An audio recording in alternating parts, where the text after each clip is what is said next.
Transactional turn on India and the new US administration. India must push back against the US and safeguard its interests. Prime Minister Narendra Modi's visit to Washington last week was brief but packed with headline-generating developments.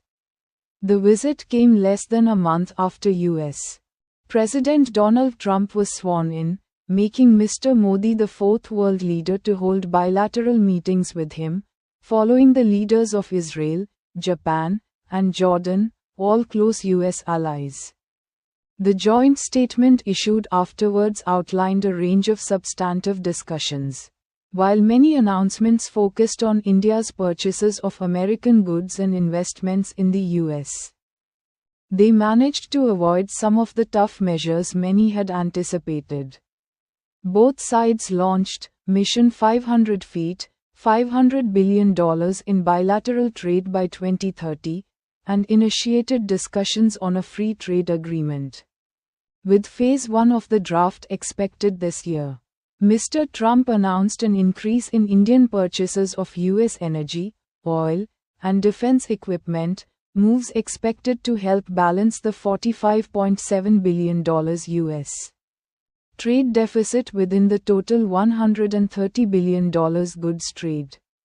Additionally, there was agreement on a new umbrella framework, compact, or catalyzing opportunities for military partnership, accelerated commerce and technology for the 21st century, to streamline cooperation across key sectors.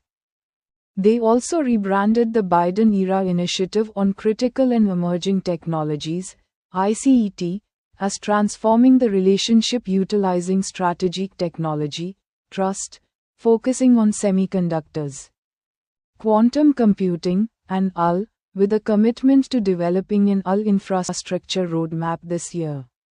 A significant moment came when Mr. Trump announced his approval of the extradition of Tahavvur Rana, involved in 26/11 attacks, to India for trial. Once the dust settles on Mr. Trump's unconventional remarks and Mr. Modi's rare engagement with the media in this format, India must assess the broader takeaways from this visit. The positive optics and their camaraderie signal a strong foundation for India-US relations over the next 4 years. There is also clear continuity in key areas of strategic partnership, including Indo-Pacific engagement and the Quad, with Mr.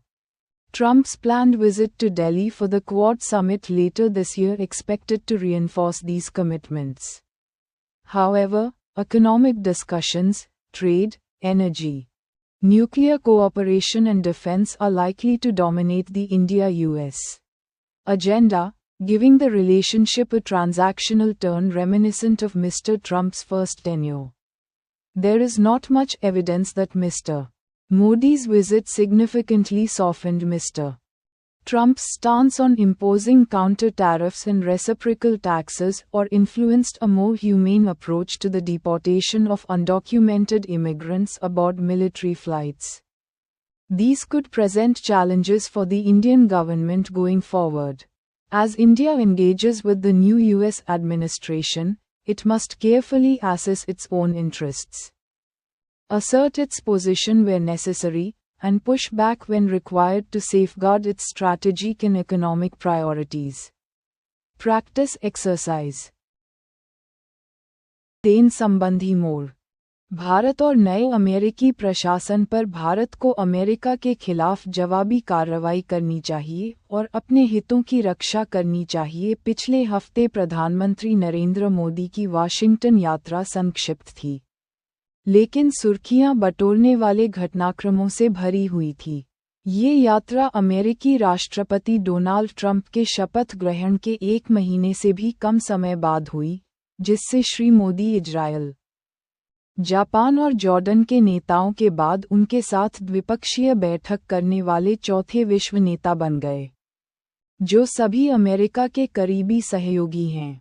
इसके बाद जारी किए गए संयुक्त बयान में कई महत्वपूर्ण चर्चाओं की रूपरेखा दी गई, जबकि कई घोषणाएं भारत द्वारा अमेरिकी वस्तुओं की खरीद और अमेरिका में निवेश पर केंद्रित थीं। लेकिन वे कुछ ऐसे कठोर उपायों से बचने में सफल रहे जिनकी कई लोगों ने उम्मीद की थी।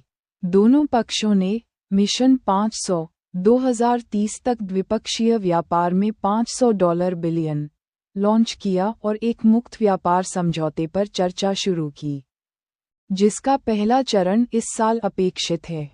श्री ट्रंप ने अमेरिकी ऊर्जा, तेल और रक्षा उपकरणों की भारतीय खरीद में वृद्धि की घोषणा की, जिससे कुल $130 बिलियन के माल व्यापार के भीतर $45 और 70 सेंट बिलियन के अमेरिकी व्यापार घाटे को संतुलित करने में मदद मिलने की उम्मीद है। इसके अतिरिक्त प्रमुख क्षेत्रों में सहयोग को सुव्यवस्थित करने के लिए एक नए अम्ब्रेला फ्रेमवर्क, कॉम्पैक्ट या 21वीं सदी के लिए सैन्य भागीदारी, त्वरित वाणिज्य और प्रौद्योगिकी के लिए उत्प्रेरक अवसरों पर सहमति हुई। उन्होंने बिडेन युग की पहल on critical and emerging technologies (ICET) को transforming the relationship utilising strategic technology trust के रूप में पुनः ब्रांड किया, जिसमें सेमीकंडक्टर, क्वांटम कंप्यूटिंग और AI पर ध्यान केंद्रित किया गया, जिसमें इस वर्ष AI इंफ्रास्ट्रक्चर रोड मैप विकसित करने की प्रतिबद्धता है।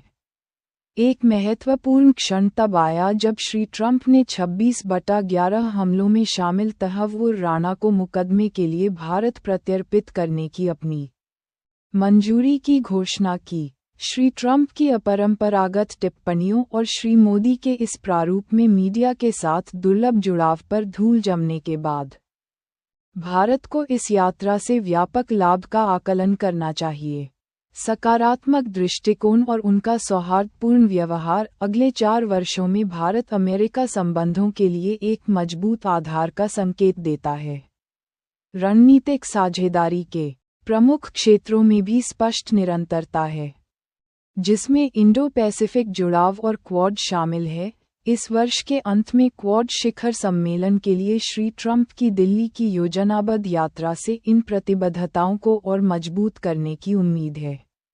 हालांकि आर्थिक चर्चाएं, व्यापार, ऊर्जा, परमाणु सहयोग और रक्षा भारत अमेरिका एजेंडे पर हावी होने की संभावना है, जिससे संबंधों को श्री ट्रंप के पहले कार्यकाल की याद दिलाने वाला एक लेन देन वाला मोड़ मिलेगा।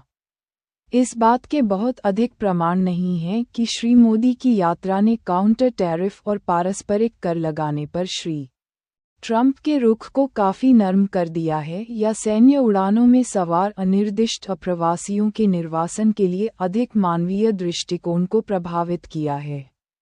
ये आगे चलकर भारतीय सरकार के लिए चुनौतियां पेश कर सकते हैं। जैसे जैसे भारत नए अमेरिकी प्रशासन के साथ जुड़ता है, उसे अपने हितों का सावधानीपूर्वक आकलन करना चाहिए। जहां आवश्यक हो वहां अपनी स्थिति का दावा करना चाहिए और अपनी रणनीतिक और आर्थिक प्राथमिकताओं की रक्षा के लिए आवश्यकता पड़ने पर पीछे हटना चाहिए।